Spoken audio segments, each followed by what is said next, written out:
Sir topic madam చూసాం మనం. విద్య నిజంగా అసలుకి సేవా రంగమా లేక పూర్తిగా వ్యాపారంగా మారిపోయిందా సార్? ఏమంటారు సార్ మీరు?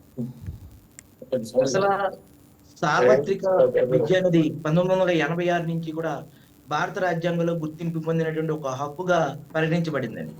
ఈ రోజున సర్కారు బడులు అన్ని మూతపడిపోయి కార్పొరేట్ విద్యా వ్యవస్థ ఎప్పుడైతే వచ్చిందో అప్పటి నుంచి విద్యా విధానం అనేది ఒక కార్పొరేట్ వ్యవస్థగా మారిపోయిందండి. ఇలా కార్పొరేట్ వ్యవస్థగా మారిపోవటం వల్ల పోటీ ప్రపంచంలో మా పిల్లల్ని దీనికి మళ్ళీ వివిధ వివిధ పేర్లు అండి, టెక్నో స్కూల్ అని, ఇంటర్నేషనల్ స్కూల్ అని, ఇట్లా పబ్లిక్ స్కూల్ అని, ఇట్లా వివిధ వివిధ పేర్లు పెడుతూ ఉన్నారు. ఈ స్కూల్ పేర్లు ఎలా అయితే పెడుతున్నారో అందులో ఏసీ రూమ్ తరగతులని, అంటే చదువు కంటే కూడా ఎక్స్ట్రా కల్చర్స్, ఏసీ రూములు అని, ఇట్లా ఇవన్నీ కూడా పెట్టడం వల్ల దాని మీద అదనంగా డబ్బులు వసూలు చేయడం. ఏ స్కూల్ యాజమాన్యం ఆ స్కూలు బుక్స్ కూడా, ఒకప్పుడు బుక్స్ తల్లిదండ్రులనే కొనుక్కోమని స్థాయి నుంచి వాళ్ళ పేరు మీదే బుక్స్ కూడా ప్రింటెడ్ అవడం, ఆ బుక్స్ కూడా 15,000 నుంచి 16,000 రూపాయలు వసూలు చేయడం. మార్కెట్లో ఒక ఒక డిగ్రీ ఇంటర్ చదివేటువంటి వ్యక్తి కంటే కూడా ఒకటో తరగతి రెండో తరగతి చదివే పిల్లలే అధిక మొత్తంలో పుస్తకాలు కొనవలసినటువంటి పరిస్థితులు ఉన్నాయి. అలా ఆ ఒకటో తరగతి పుస్తకాలు కనీసం సగం పేజీలు కూడా రాయలేకుండా మళ్ళీ నెక్స్ట్ సంవత్సరం కూడా ఆ పుస్తకాలు వాడుకోకుండా జరుగుతూ ఉన్నదండి. దీనివల్ల ఏమవుతుందంటే కార్పొరేట్ వ్యవస్థలో ఇంతే కాకుండా ఇక్కడ రెండు వ్యవస్థలు ఉన్నాయి. పేరెంట్స్ ఎంత సఫర్ అవుతున్నారో, కార్పొరేట్ ఉద్యోగాలు లేక కార్పొరేట్ వ్యవస్థల్లో ఆ, పనిచేస్తున్నటువంటి స్కూల్ ఫ్యాకల్టీ ఎవరైతే టీచర్లు ఉన్నారో వాళ్ళని వేసవి కాలం కూడా ఊర్లు కూడా వెళ్ళకుండా ఇంటింటికి తిరిగి టార్గెట్లు ఇచ్చి ప్రతి ఇంటికి తిరగాలి, పిల్లల్ని తీసుకురావాలి స్కూల్ కి, లేకపోతే ఎవరు ఎక్కువ మంది పిల్లల్ని తీసుకొస్తే వాళ్ళే నెక్స్ట్ ఇయర్ కి మీకు స్కూల్ టీచర్ కి ఇస్తాము, లేదంటే వాళ్ళకి జీతం పెంచమని చెప్పి ఇట్లా కండిషన్స్ పెట్టి అర్ధరాత్రి అనక అనరాత్రి అనక పొద్దున్న అనక సాయంత్రం అనక ఎండల్లో తిరుగుతూ ఉన్నారు. గతంలో కూడా చూసారండి, ఒక ఉపాధ్యాయురాలు ప్రైవేట్ స్కూల్లో పనిచేసే ఉపాధ్యాయురాలు క్యాంపైనింగ్ వెళ్ళి చొరవ తప్పి పడిపోయి తర్వాత చనిపోవడం కూడా జరిగింది. అది కూడా రాష్ట్ర వ్యాప్తంగా దేశవ్యాప్తంగా పెద్ద దుమారమే రేగిందండి. అంటే ఎలా జరుగుతుందంటే అభద్రతా భావంతో ఉన్నారు. ఓటు వేసే ప్రతి ఒక్కరు కూడా మాకు కార్పొరేట్ విద్యలోనే అన్ని మేము కట్టుకోలేకపోతున్నాం, మాకు సర్కారు ప్రభుత్వ విద్య ప్రకారం మాకు అందించండి అని చెప్పేటువంటి తల్లిదండ్రులు లేకపోవటం, దీనివల్ల చాలా దౌర్భాగ్యం అండి. నిజంగా ఈ రోజుని ప్రతి తల్లి తండ్రి కూడా మాకు వైద్య విధానం కానీ విద్యా విధానం కానీ ప్రభుత్వాలు నడిపేటువంటి విద్యా విధానంలో ప్రభుత్వాలకే నమ్మకం లేదు. ఒక విద్యాశాఖ మంత్రి ఉంటారండి, ఆయన నడిపేటువంటి విద్యాశాఖ మంత్రి ఆయనకే నమ్మకం లేక వాళ్ళ పిల్లలు కూడా ప్రైవేట్ స్కూల్లోనే వేస్తారు. అవును మరి సార్. విద్యాశాఖ మంత్రి ఎందుకు అనేది నేను అడుగుతూ ఉన్నాను. అంటే మార్పు ఎక్కడి నుంచి రావాలంటే ఓటర్ల నుంచి రావాలి. ఓటు వేసినప్పుడు ఎవరైనా సరే మాకు నాణ్యమైనటువంటి విద్య ప్రభుత్వ పాఠశాలల్లోనే మాకు అందించండి అని చెప్పి అడిగేటువంటి వ్యక్తులు లేరు. ఇంకా ఆ, ఏదైతే ఆ, ఎన్నికల హామీల పేరుతోటి పనికిరాలేనటువంటి హామీలు ఇస్తూ ఉన్నారు. ఇప్పుడు చిన్న చిన్న సామాన్య కుటుంబాలు, సామాన్య రైతు కుటుంబాల్లో రోజువారీ కూలికి వెళ్ళేటువంటి 500 నుంచి 600, 600 నుంచి 700 రూపాయలు సంపాదించుకున్నటువంటి చిన్న చిన్న మధ్య తరగతి కుటుంబాలు కూడా ఈ రోజున కార్పొరేట్ వ్యవస్థతోటి పోటీ పడి వాళ్ళ పిల్లల్ని ఇక్కడ కార్పొరేట్ స్కూల్లోనే చదివించాలని చెప్పి ముందే అడ్మిషన్ తీసుకురావాలని చెప్పి ఆ అడ్మిషన్ తీసుకున్నామంటే హాఫ్ ఫీజు కట్టేయాలని, స్కూల్ బస్ ఫీజు కట్టేయాలని, పుస్తకాలు దాంట్లోనే కట్టడం, లేకపోతే అడ్మిషన్లు కూడా ఉండవని చెప్పి అట్లా విద్యా విధానాన్ని ఒక హైప్ సృష్టించి ఒక బిజినెస్ ఎథిక్స్ తోటి నడుపుతూ ఉన్నారండి. అంటే మా దగ్గరికి ఎంతమంది పిల్లలు వస్తారు, మన సంవత్సరానికి ఎంత అయింది, ఎంత లాభం వచ్చింది, ఈ టైప్ లోనే ఆలోచిస్తున్నారు తప్ప ఇప్పుడు ఇది కూడా అండి, వాళ్ళకి ముందే కొన్ని క్వశ్చన్ బ్యాంకులు ఇవ్వడం, చదవమని ఒత్తిడి చేయడం. ఇప్పుడు మనం చూసాం కొన్ని కార్పొరేట్ విద్యా సంస్థల్లో గతంలో అనేక వందల వేల మంది విద్యార్థులు హాస్టల్ తరగతి గదుల్లోనే ఆత్మహత్య చేసుకునేటువంటి ఘటనలు కూడా మనం అవును సార్. చూసామండి. అవును సార్. అందులో ఒత్తిడి ఆ, కారణంగా పిల్లలు ఒత్తిడి ఆత్మహత్యాయత్నానికి కారణంగా పాల్పడుతున్నారు. అంటే ఏంటంటే ర్యాంకులు రావాలి, ర్యాంకులు తీసుకురావాలి, అంటే విద్యార్థులు అంటే ర్యాంకులు తీసుకొచ్చి ఒక యంత్ర పరికరాలు అన్నట్టుగా ఇందులో సెక్షన్లు గ్రేడులు, అంటే ఏ గ్రేడ్ లో చదివే వాళ్ళు ఎవరైతే 10th క్లాస్ బాగా మార్కులు వస్తాయో వాళ్ళు ఏ గ్రేడ్, ఎవరైతే వీళ్ళకి ఒక ఎగ్జామ్ పెట్టడం వాళ్ళు ఏ గ్రేడ్ వచ్చిన వాళ్ళకి ఒక ఒక ఏ గ్రేడ్ లో పెట్టడం, బి సెక్షన్ లో పెట్టడం, ఏ సెక్షన్ లో పెట్టడం, ఇట్లాగా చదువుకునే విద్యార్థులను కూడా కేటగిరైజేషన్ చేయడం, వాళ్ళ మీద మళ్ళీ ఒత్తిడి తీసుకురావటం, వాళ్ళ మార్కులు వాళ్ళతోటి చెప్పించడం, ఇట్లా అయిపోయిందండి. ఒక గురుకుల పాఠశాల ఒకప్పుడు తల్లిదండ్రులు బేషరతుగా వాళ్ళని ఒక గురుకులు పాఠశాల దగ్గరికి పంపించేవారు. వాళ్ళకి అన్ని రకాల విద్యలు నేర్పేవారు గురువు అండి పూర్వకాలం రోజుల్లో. అక్కడి నుంచి గురుకులాలు అనే విద్యా వ్యవస్థ స్టార్ట్ చేయాలనే విధానం మన భారతదేశంలోనే పుట్టిందండి విద్యా విధానాన్ని.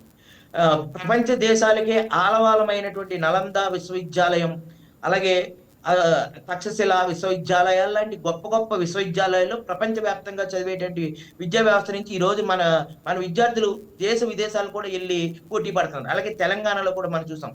తెలంగాణలో ఒకటనేది మనం కాదండి. ఈ మానవ హక్కుల సంఘాన్ని ఆశ్రయించి తల్లిదండ్రులు ఎవరైతే ఫీజులు కట్టించుకుంటున్నారో ఇలాగా నష్టపోతున్నారని చెప్పి కొంతమంది మానవ హక్కుల సంఘాన్ని ఆశ్రయించడం, మానవ హక్కుల సంఘం సుమోటోగా దాన్ని విచారణ చేయమంటాం. అంటే ఒక తెలంగాణకే పరిమితం కాదండి, దేశవ్యాప్తంగా ఉన్నటువంటి ప్రతి స్కూల్లో పరిస్థితి ఇదే.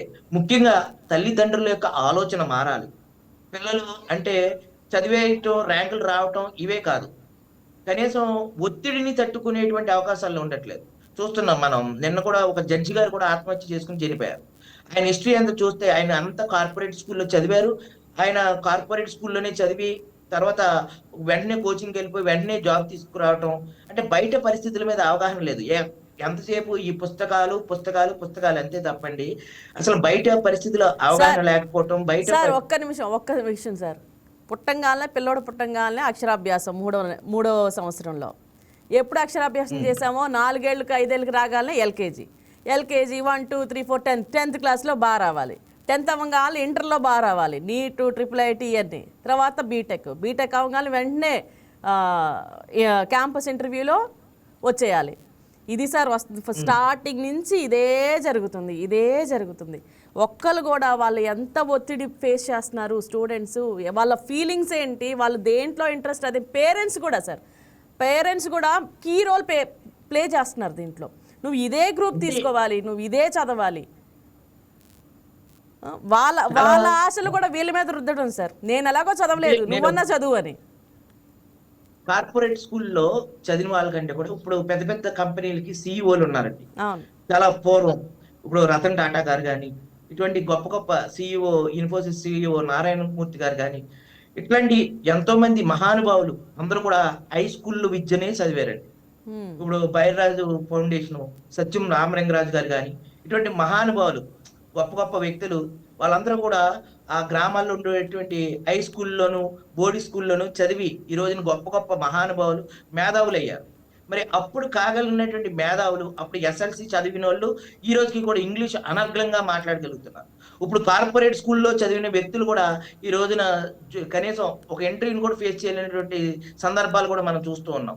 అంటే ఏంటంటే విద్యా వ్యవస్థలో ఎక్స్ట్రా కల్చర్ యాక్టివిటీస్ ఎక్కువైపోయాయి. ఇప్పుడు తల్లిదండ్రులకి చదువు చెప్పడం అనేది కాకుండా వేసుకునేటువంటి బట్టలు, వేసుకునేటువంటి షూలు, వాడేటువంటి పుస్తకాలు, వాళ్ళు కూర్చునేటువంటి బెంచ్లు కూడా, మా స్కూల్లో బెంచ్లు ఇలా ఉంటాయండి, ఏసీ రూమ్లు అండి, వారానికి ఒకసారి వాళ్ళని ఎక్కడికో ఒక చోట ట్రిప్ తిప్పడం, వాళ్ళకి ఇంకా వేరే వేరే సినిమాలు చూపించడం, ఇటువంటి అన్ని. యాక్చువల్గా ఏంటంటే చదువు అనేది సగం ఉంటే మిగతా వేరే కల్చర్ తోటి ఇవన్నీ కూడా ఖర్చులు. అంటే నేను ఎందుకంటే ఇవన్నీ చేయడం తప్పు అనట్లేదు, కానీ ఈ ఖర్చులు కూడా సామాన్యుల మీద వేస్తే వాళ్ళు చదివించుకోలేనటువంటి పరిస్థితి. వారానికి ఒకసారి తీసుకెళ్ళాం, దానికి ఎంత ఖర్చు. ఇంకా విచిత్రం ఏంటంటే చిన్నపిల్లలకి ప్రాజెక్ట్ అని చెప్పి ఇస్తాం. అవును, నేను అదే అడగబోతున్నాను. 2వ క్లాస్ నుంచి ప్రాజెక్ట్ అంట. ప్రాజెక్ట్ అంటే ఏంటి, ఈ నెట్ లోను గాంధీ మహాత్ముడియో లేకపోతే ఈ ఫోటోలన్నీ ఫ్రీడమ్ ఫైటర్స్ ఎవరైతే ఉన్నారో వాళ్ళ ఫోటోలన్నీ తీయటం, ఒక పుస్తకాలు అంటించడం, దాన్ని ప్రాజెక్ట్ అంటాం. దానికి మళ్ళీ ప్రాజెక్ట్ ఫీజు కింద మళ్ళీ ఒక 400-500 వేయటం. అంటే అండి ఏమి అవసరమో ఏది అవసరం కాదో కాదండి, ఏ విధంగా డబ్బులు దండుకోవాలి, ఏ ప్రోగ్రాం పెట్టి డబ్బులు దండుకోవాలి, ఎంతమందిని పిల్లల్ని జాయిన్ చేసుకున్నాం, ఎంతమంది దగ్గర కోట్లు సంపాదించాం, ఇవే ఉంటున్నాయి. కానీ ఇప్పుడు ఈ మధ్యనండి అటానమస్ కాలేజెస్ వచ్చేసింది. అటానమస్ ఏ కాలేజ్, ఇంజనీరింగ్ కాలేజ్ అటానమస్ అయిపోయింది. దానికి ఒక సరైన ల్యాబ్స్ ఉండవు, సరైన ఎక్విప్మెంట్స్ ఉండవు, సరైన గ్రేడ్ 1 ఫ్యాకల్టీస్ ఉండరు. ఎన్ని లేకపోయినప్పటికీ కూడా పిల్లల మీద ఒత్తిడి అండి. కొన్ని కాలేజీలు అయితే స్లిప్లు ఇచ్చి రాయించినటువంటి పరిస్థితులు, కొన్ని కాలేజీలు అయితే ఎగ్జామ్కి నీట్ లాంటి పెద్ద పెద్ద ఎగ్జామ్కి ఎవరైతే పేపరు సెలెక్ట్ చేస్తారో అటువంటి వ్యక్తులకి కార్పొరేట్ వ్యవస్థలు కోట్లు కుమ్మరించి, కోట్లాది కోట్ల రూపాయలు కుమ్మరించి ఆ పేపర్ లీక్ చేయించుకుని కేవలం వాళ్ళ విద్యా సంస్థల్లో విద్యార్థులకి మాత్రమే ఈ క్వశ్చన్లు వస్తాయి, వాళ్ళు మాత్రమే రాసేసి పెద్ద పెద్ద ర్యాంకులు సాధించి, ఇదంతా ఒక కార్పొరేట్ ఒక మాయాజాలం. నేను గవర్నమెంట్ హై స్కూల్లోనే చదువుకున్నాను. ఇప్పుడు నేను ఎంటెక్ చేశాను, అలాగే ఎల్ఎల్ఎం చేశాను, తర్వాత ఎంబీఏ చేశాను, ఎంఏ మాస్ జర్నలిజం చేశాను, ఎంఏ ఎకనామిక్స్ చేశాను. అంటే నేను ఎన్ని డిగ్రీలు చేసినా కానీ నేను మా చదువుకున్న రోజులు కానించి మా ఫాదర్ పొలం వెళ్తే ఆయనతో పాటు పొలం వెళ్ళేవాళ్ళు. ఆయన ఏ పని చేస్తే అది చేసేవాళ్ళు. ఇప్పుడు ఈ రోజున విద్యార్థులు అలా కాదండి. పొలం పనికి వెళ్లకుండా, అంటే తల్లిదండ్రులు వ్యవసాయం చేస్తే వ్యవసాయం తీసుకెళ్లేవారు తల్లిదండ్రులు సండే ఆదివారం. ఇప్పుడు అలా కాదండి. సెల్ ఫోన్లు, క్రికెట్ బెట్టింగ్లు, అంటే చదువుకున్న ప్రొఫెషనల్స్ బీటెక్ లో క్రికెట్ బెట్టింగ్లు, ఇటువంటి అంటే టెక్నాలజీ ఎక్కువైపోయి సెల్ ఫోన్లు అందరూ అతికిపోవడం, వాళ్ళకి వేరే దారి లేక ఆత్మహత్యలు ఎందుకు జరుగుతున్నాయి కార్పొరేటివ్ విద్యా సంస్థల్లో కానీ, అలాగే ఉద్యోగాలు సంపాదించిన ఉద్యోగులు కానీ, వాళ్ళకి వేరే ఏమి ఉండవండి. తల్లిదండ్రులు ఎలాంటి కష్టం పడుతున్నారు, ఎక్కడికన్నా వెళ్ళాలా, ఏమన్నా చెయ్యాలా, ఏమి అవసరం లేదండి. ఓన్లీ చదువు చదువు. దానికి వాళ్ళు బయట పరిస్థితులు అన్వయించుకోలేకపోవటం, బయట ఎదుర్కొనేటువంటి కొత్త కొత్త పరిస్థితులు వచ్చినప్పుడు ఎలా చేయాలో తెలియకపోవడం, ఓన్లీ బుక్ అంటే చదవటం, రాయటం, ఇది మాత్రమే ఒక యంత్ర పరికరాల్లాగా మనుషుల్ని లెక్కగట్టేటువంటి కార్పొరేట్ విద్యా వ్యవస్థల్లో విధానం మారాలండి. ఇంకొక విషయం ఏంటంటే, ఈ కార్పొరేట్ దోపిడీకి ఏదైనా చెక్ పెట్టాలంటే ఒక సాఫ్ట్వేర్ రంగాన్ని తయారు చేయమని చెప్పి మేము కోరుతూ ఉన్నాం. ఇది వరకు ప్రభుత్వాలకి కూడా మేము ఒక ఫైల్ తయారు చేసాం. ఏమనంటే సిటీలో ఉండే వాటికి ఇంత గ్రేడ్ ఫీజు వాళ్ళు ఆన్లైన్ లోనే పే చేయాలి. అది గవర్నమెంట్ ఒక యాప్ డిజైన్ చేయమని చెప్తున్నాం. ఏ స్కూలు ఎంతెంత పే చేస్తున్నారు, ఫీజ్ స్ట్రక్చర్ అనేది ఒక స్లాబుల ప్రకారం గవర్నమెంటే డిసైడ్ చేయాలి. గవర్నమెంట్ డిసైడ్ చేసి ఒక యాప్ ని పెట్టాలి. ఆ యాప్ లోనే వాళ్ళు పే చేయాలి. ఏ కార్పొరేట్ స్కూల్ అయినా సరే వాళ్ళు డ్రాప్ డౌన్స్ అయ్యి సెలెక్ట్ చేసుకోవడం, దాంట్లో ఎక్కడైతే ఫీజు పే చేయాలో అక్కడే ఫీజు పే చేయడం. అది విద్యార్థులకి వాళ్ళు ఫీ పే చేశారా లేదా, అంటే ఫీజు పే చేసిన తర్వాత కూడా ఫీజు పే చేయలేదని చెప్పి మళ్ళీ ఎక్స్ట్రా ఫీజులు వేయటం. దీని ద్వారా తల్లిదండ్రులు కొంతమంది విద్యార్థుల యొక్క విద్య కూడా మధ్యలో ఆగిపోయినటువంటి పరిస్థితులు కూడా ఉన్నాయి. ఆ ఫీజులు కట్టలేక ఎగ్జామ్ ముందు హాల్ టికెట్లు కూడా ఇవ్వలేనటువంటి పరిస్థితులు ఉన్నాయి. ఇలా ఎక్స్ట్రా ఫీజులు, దానికి ఇంట్రెస్ట్లు కూడా వేసినటువంటి సందర్భాలు కూడా ఉన్నాయి. నేను ఇంజనీరింగ్ చదివే రోజుల్లో ఫీజు కట్టలేకపోతే ఇంట్రెస్ట్ కూడా వేసి వసూలు చేసినటువంటి సందర్భాలు కూడా నేను చూశానండి. అందువల్ల ఇటువంటి వ్యవస్థల వల్ల తల్లిదండ్రులు ఎంత సఫర్ అవుతున్నారో, విద్యార్థులు కూడా ఆత్మహత్యలు, అలాగే కొంతమంది విద్యార్థులు మధ్యలో చదువులు ఆపేసుకోవటం, సరైన వాళ్ళకి నచ్చిన స్కూల్లో ఏదో స్కూల్లో వేస్తారు, వాళ్ళకి ఫ్రెండ్స్ ఉంటారు పిల్లలకి, మళ్ళీ ఆ తండ్రి ఆ ఫీజుని బెడెన్ చేయకపోవడం, మళ్ళీ నెక్స్ట్ ఇయర్ ఇంకో స్కూల్లో వేస్తారు. ఈ కుర్రవాడు ఏం చెప్తాడు, సార్ నేను ముందు చదువుకున్నటువంటి స్కూల్లో నా ఫ్రెండ్స్ ఉన్నారు, నేను అక్కడికే వెళ్తాను, ఈ స్కూల్లో నేను ఉండలేను అంటే పెంచేస్తున్నటువంటి కార్పొరేట్ విద్యా విధానంతో తల్లిదండ్రులు కూడా తిప్పలు తప్పట్లేదండి. ఏ స్కూల్లో ఈ సంవత్సరం ఈ స్కూల్లో వేస్తే మళ్ళీ ఇంకో సంవత్సరం ఇంకో స్కూల్లో వేయవలసిన పరిస్థితి, ఎందుకంటే ఫీజులు తట్టుకోలేకండి. అందువల్ల గవర్నమెంట్ ఒక స్లాబ్ సిస్టమ్ ని పెట్టాలి. ఆ స్లాబ్ సిస్టమ్ ప్రకారం ఒక యాప్ డిజైన్ చేయాలి.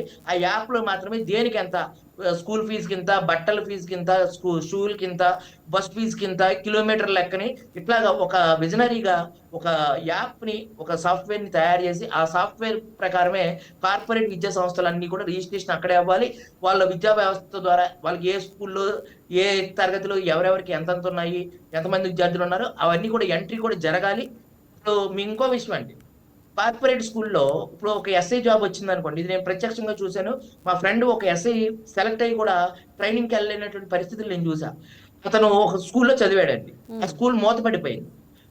1 నుంచి 6th క్లాస్ వరకు కూడా, ఫస్ట్ క్లాస్ నుంచి 6th క్లాస్ వరకు కూడా వాడికి చదివినటువంటి ఎడ్యుకేషన్ డీటెయిల్స్ తీసుకురమ్మన్నా.